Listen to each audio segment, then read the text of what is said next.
Pelaksanaan adat Molo Opu sebagai penyambutan kepada Kapolda Gorontalo yang baru, Brigjen Pol Dr. Andes Atnas MSI, berlangsung di Rumah Jabatan Kapolda Gorontalo.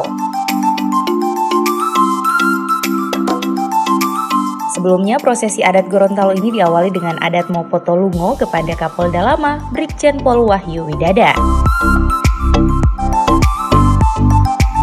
Brigjen Pol Wahyu Widada yang menjabat selama 3 bulan sebagai Kapolda Gorontalo mendapat mutasi jabatan sebagai Kapolda Aceh, dan Brigjen Pol Dr. Andes Atnas MSI yang sebelumnya sebagai Wakapolda Sulselbar dilantik menjadi Kapolda Gorontalo berdasarkan Surat Edaran Kapolri nomor 385 tanggal 3 Februari 2020.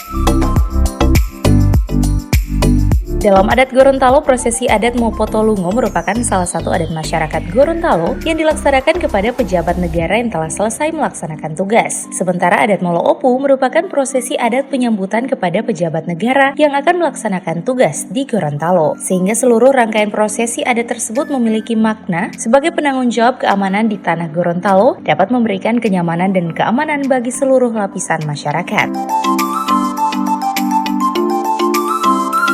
Wali Kota Haji Marten Taha S.E. Mekdev ditemui mengatakan untuk kerjasama yang telah terjalin selama ini patut dipertahankan dengan meningkatkan kerjasama dalam hal keamanan.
Tim Liputan Advertorial Mimosa TV.